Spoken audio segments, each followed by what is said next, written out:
Capítulo 8. Emoldurando suas palavras por meio da palavra de Deus. Pela fé, entendemos que os mundos, pela palavra de Deus, foram criados, de maneira que aquilo que se vê não foi feito do que é aparente. Hebreus capítulo 11, versos 3. Esse versículo afirma que foi por fé que os mundos foram formulados ou criados e trazidos à existência. Eles foram originados pelas palavras de Deus. Quando ele falou, o poder foi liberado para trazer o que ele havia falado à existência. A fé que você tem, mesmo que seja invisível, pode trazer coisas ao reino visível da sua vida. A fé está no seu coração e é liberada pelas suas palavras. Então, sua fé, assim como Deus, pode trazer o invisível ao reino visível. Deus chamou à existência coisas que não eram como se fossem. O que você quer na sua vida? Comece a chamar tais coisas. O que deseja? O que Deus lhe está dizendo? É hora de exteriorizar isso. Agora, pense em um pintor. Ele pega um pincel e começa a pintar um lindo desenho em uma tela. Nesta é colocada uma moldura. O que antes estava apenas no coração do artista é agora um lindo quadro na parede. O mesmo aconteceu com Deus. Ele olhou para a escuridão e o caos, falou e emoldurou exatamente o que estava em seu coração. Temos uma terra maravilhosa, com grama verde, céu azul, oceanos, rios, montanhas e córregos. O que estava primeiro no coração do Senhor foi trazido à existência quando ele falou. Você pode moldurar seu mundo. Agora, falaremos de algo importante que você deve aprender. Você pode moldurar seu mundo, seu casamento e sua família, com a palavra de Deus do mesmo modo que o Senhor fez com as palavras de sua boca. Não há motivo para criar outro Saturno, Urano, Netuno, Plutão ou Júpiter. Mas existem pequenas órbitas e pequenos planetas que circulam ao redor da sua vida, chamados mente, trabalho, estudos e corpo. Seu pequeno mundo pode ser pintado, emoldurado e criado do modo que Deus quer que seja. Isso é feito por meio do poder da fé. A palavra de Deus que é crida em seu coração e falada por seus lábios. Se existir algo em sua vida que não está certo e você deseja mudá-lo, como fará isso? Se a sua vida estiver escura, vazia e caótica, como irá torná-la um lindo quadro? Mesmo que seu pequeno universo, sua casa, sua família, não seja nada além de um redemoinho de confusão e atritos, e você nunca consiga pagar suas contas e viva constantemente doente, você poderá mudar isso. Você gostaria de ter um mundo onde suas contas fossem todas pagas, sua família estivesse sempre com saúde, você tivesse paz e harmonia no lar e sua casa fosse sempre cheia da glória de Deus? Você pode emoldurar seu mundo e mudá-lo por meio da palavra de Deus.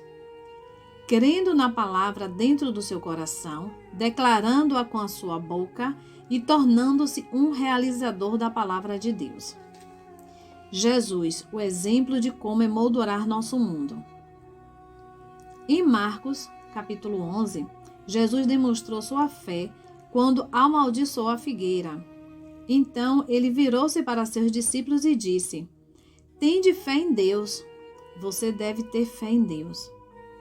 Porque em verdade vos digo que qualquer que disser este monte, ergue-te e lança-te no mar, e não duvidar em seu coração, mas crê que se fará aquilo que diz, tudo o que disser lhe será feito. Por isso vos digo que tudo o que pedirdes orando, crede que o recebereis e tê-lo-eis. E quando estiveres orando, perdoai, se tendes alguma coisa contra alguém, para que vosso Pai, que estais nos céus, vos perdoe as vossas ofensas. Mas se vós não perdoardes, também vosso Pai, que está nos céus, vos não perdoará as vossas ofensas. Marcos capítulo 11, versos 22 ao 26. Na ocasião em que Jesus e seus discípulos saíram de Jericó, havia um cego, chamado Bartimeu, sentado à beira da estrada pedindo esmolas. As Escrituras dizem que Bartimeu, ouvindo que era Jesus de Nazaré, começou a clamar e a dizer: Jesus, filho de Davi, tem misericórdia de mim. Marcos capítulo 10, versos 47. Quando as pessoas falavam a ele que ficasse quieto, o cego clamava cada vez mais: Filho de Davi, tem misericórdia de mim. Versos 48. Bartimeu chamou a atenção de Jesus. A Bíblia mostra: e Jesus, parando, disse que o chamassem. E chamaram o cego, dizendo-lhe: tem bom ânimo, levanta-te, que ele te chama. Versos 49. As Escrituras dizem que Bartimeu deixou de lado a capa, levantou-se e foi até Jesus. Você não tira seu manto de pedinte quando está cego, a não ser que tenha certeza de que não será mais um esmolador. Ele tirou a capa de pedinte e dirigiu-se até Jesus, que lhe perguntou: que queres que te faça? Bartimeu respondeu: Mestre, que eu tenha vista. Versos 51.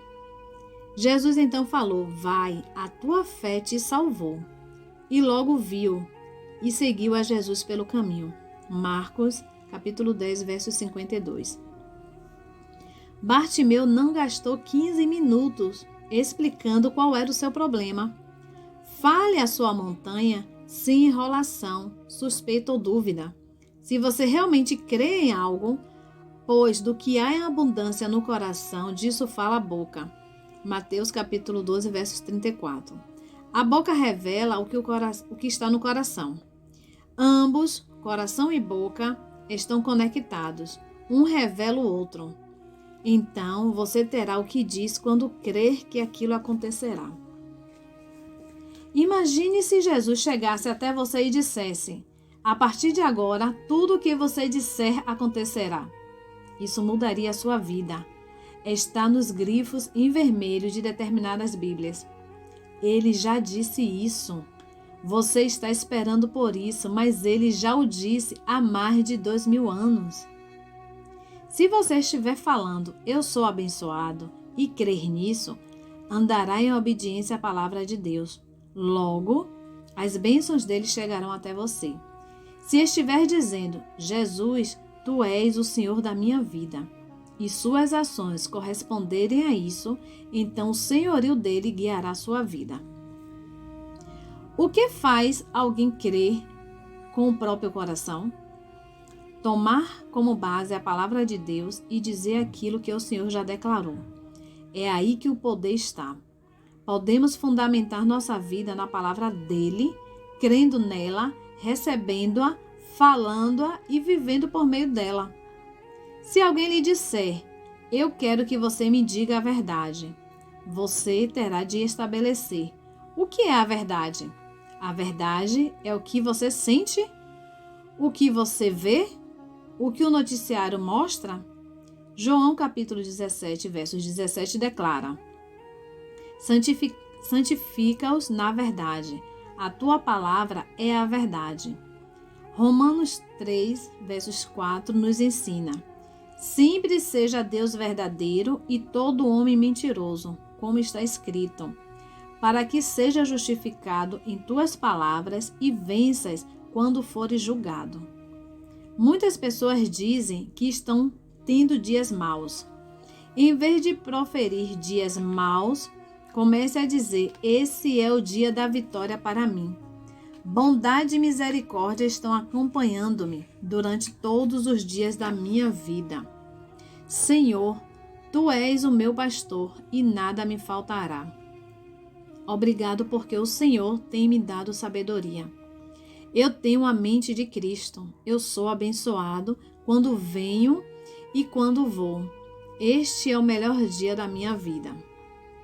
Você não pode subestimar a importância de guardar as palavras que saem da sua boca como um princípio de estilo de vida, não como algo que se faz apenas uma vez ou como um remédio para uma crise.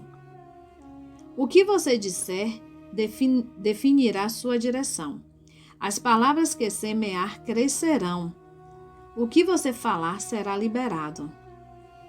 Jesus declarou: em verdade vos digo que tudo que ligardes na terra será ligado no céu, e tudo que desligardes da terra será desligado do céu. Mateus capítulo 18, verso 18. Ele está falando sobre as nossas palavras. Anjos respondem à palavra falada. Existe uma batalha sendo travada no reino invisível, à nossa volta, e os anjos vêm pelas nossas palavras, as quais estão alinhadas com a palavra de Deus. O texto de Hebreus, capítulo 1, versos 14, afirma que os anjos são espíritos ministradores, enviados para ministrar para aqueles que herdarão a salvação. Espíritos ministradores são servos. Isso significa que os anjos de Deus são servos do Senhor. Você é um servo de Deus, um filho ou uma filha do Senhor. Deus encarregou seus anjos de servir aqueles que estão fazendo a sua obra aqui na terra. Por você ser filho de Deus, Ele encarregou os anjos de guiarem-no, ajudarem-no, libertarem-no e lhe darem assistência. O Salmo 103, verso 20 diz: bendizei ao Senhor, anjos seus, magníficos em poder, que cumpris as suas ordens, obedecendo à voz da sua palavra. Quando você fala a palavra de Deus, os anjos vêm para cumprir suas palavras. Quando você chama coisas que não são como se fossem, Deus começa a realizá-las para que aquela palavra seja cumprida. Nós emolduramos as circunstâncias por meio da palavra de Deus. Quando começamos a pastorear em Tulsa, em 2 anos crescemos de 200 para 2.000 membros, 300 para 2.000 membros. Passamos a fazer 6 cultos no domingo. A passagem de Deuteronômio 6, versos 10 e 11 declara: havendo-te, pois, o Senhor teu Deus introduzido na terra que jurou a teus pais, Abraão, Isaque e Jacó, te daria onde há grandes e boas cidades que tu não edificastes, e casas cheias de todo bem que tu não enchestes, e poços cavados que tu não cavastes, e vinhas e olivais que tu não plantastes, e quando comeres e te fartares. Quando li esse texto, disse: Senhor, sou da linhagem de Abraão e tenho uma necessidade. Mudando-nos de um local para uma concessionária de carros reformada. A igreja foi lotada imediatamente, então mudando-nos para uma tenda. Mais tarde, no outono, tivemos de voltar para dentro do prédio por causa do clima e precisamos retirar pessoas dos nossos cultos a fim de não violar leis federais de segurança sobre incêndio. Certo domingo, uma pessoa trouxe um parente que não era salvo.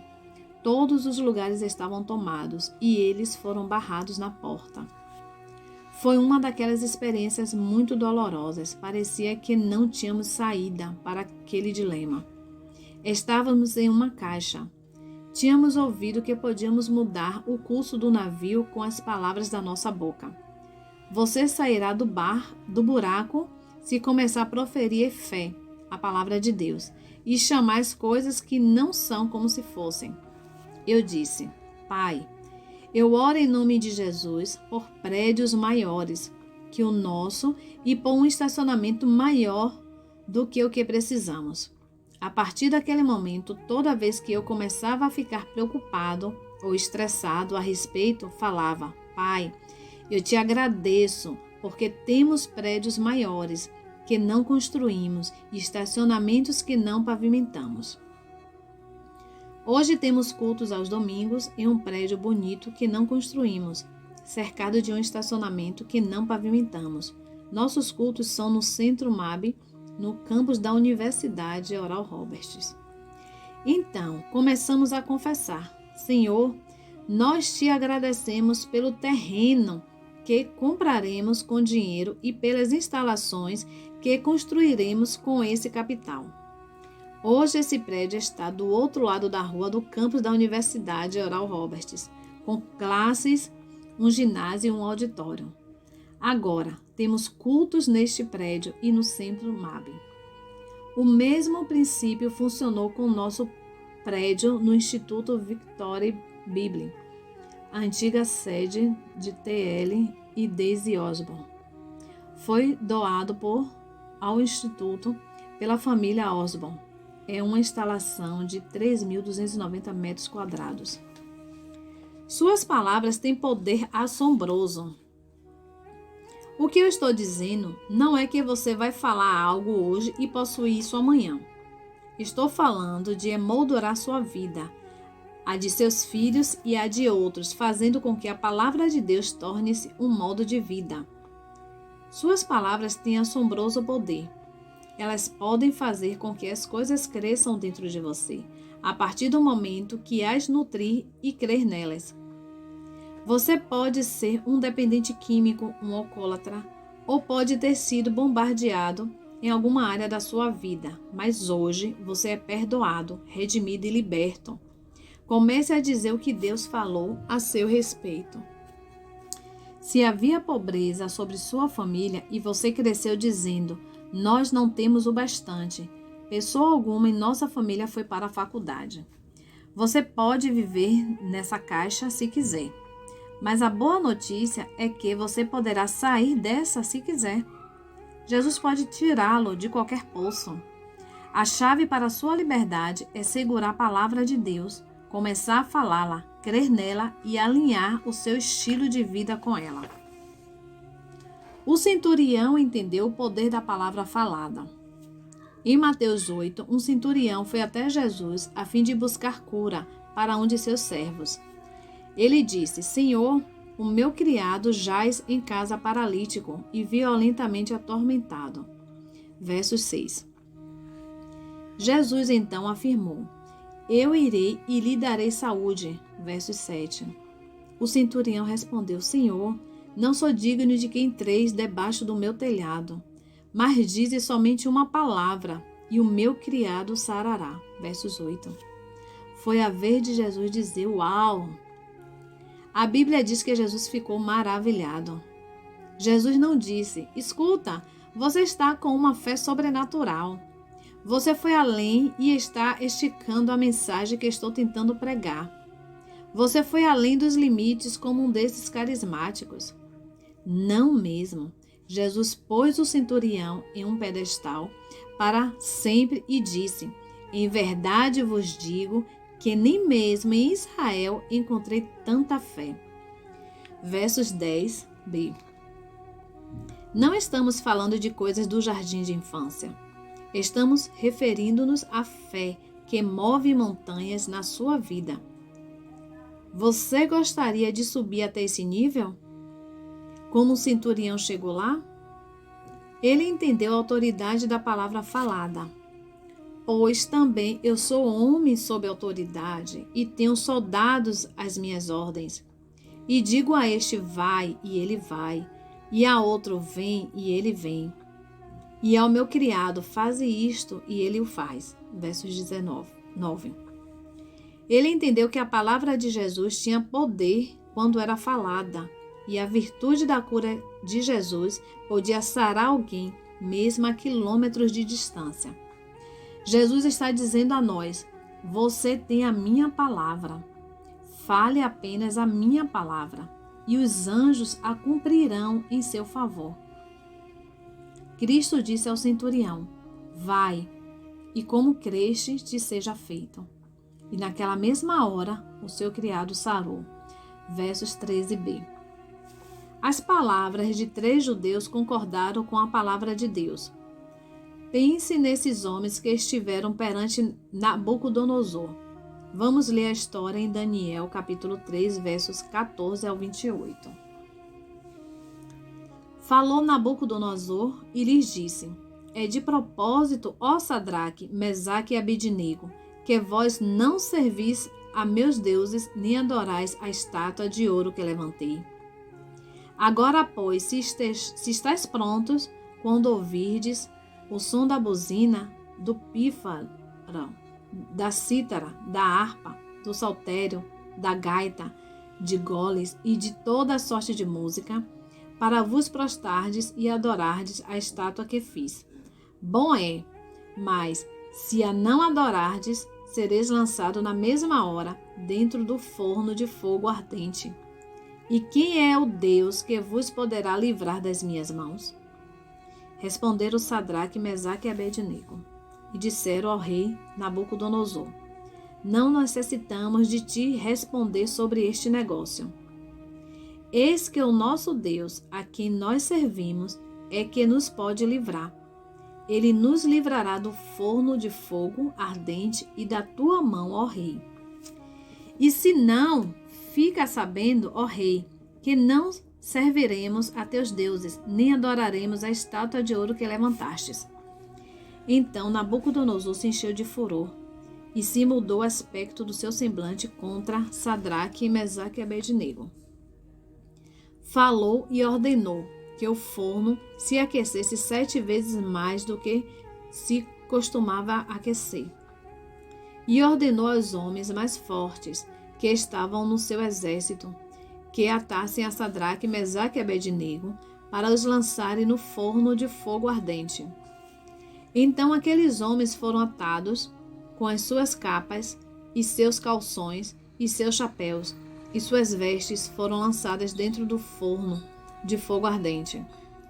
E porque a palavra do rei apertava e o forno estava sobremaneira quente, a chama do fogo matou aqueles homens que levaram a Sadraque, Mesaque e Abednego.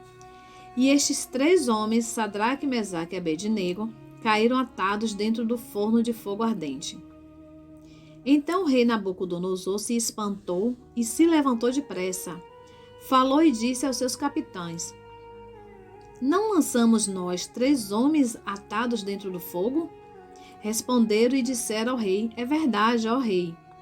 Respondeu e disse: eu, porém, vejo 4 homens soltos que andam passeando dentro do fogo, e nada há de lesão neles, e o aspecto do quarto é semelhante ao filho dos deuses. Então se chegou Nabucodonosor à porta do forno de fogo ardente, falou e disse: Sadraque, Mesaque e Abednego, servo do Deus Altíssimo, saí e vinde. Então Sadraque, Mesaque e Abednego saíram do meio do fogo. E ajuntaram-se os sátrapas e os prefeitos e os presidentes e os capitães do rei, contemplando estes homens, e viram que o fogo não tinha tido poder algum sobre os seus corpos.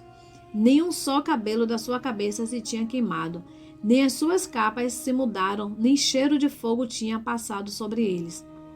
Falou Nabucodonosor e disse: bendito seja o Deus de Sadraque, Mesaque e Abednego, que enviou seu anjo e livrou os seus servos, que confiaram nele, pois não quiseram cumprir a palavra do rei, preferindo entregar os seus corpos para que não servisse nem adorasse algum outro Deus, senão o seu Deus. Os 3 judeus foram para a fornalha, mas Deus entrou com eles. Deus respondeu às palavras deles. Eles disseram: eis que o nosso Deus, a quem nós servimos, é que nos pode livrar. Ele nos livrará do forno de fogo ardente e da tua mão, ó rei. Daniel capítulo 3, versos 17. Eles falaram e aconteceu. Fale o que Deus diz. No texto de Josué capítulo 1, versos 8 está escrito: não se aparte da boca o livro desta lei, antes medite nele dia e noite, para que tenhas cuidado de fazer conforme tudo quanto nele está escrito. Porque então farás prosperar o teu caminho, e então prudentemente te conduzirás. Se você colocar a palavra na sua boca, estará apto para fazer de acordo com o que está escrito. Muitas pessoas dizem: bom, quando eu fizer, poderei falar. É como dizer a um cavalo: quando você virar, pegarei as rédeas. Ou como dizer a um navio: Quando você mudar a direção, virarei o leme. Você pega as rédeas primeiro e depois o cavalo vira. Você vira o leme e então o navio muda de direção. Assim acontece com a sua boca. Você faz com que sua boca vá à direção certa e logo pode cumprir a palavra de Deus e ver a manifestação das promessas do Senhor em sua vida.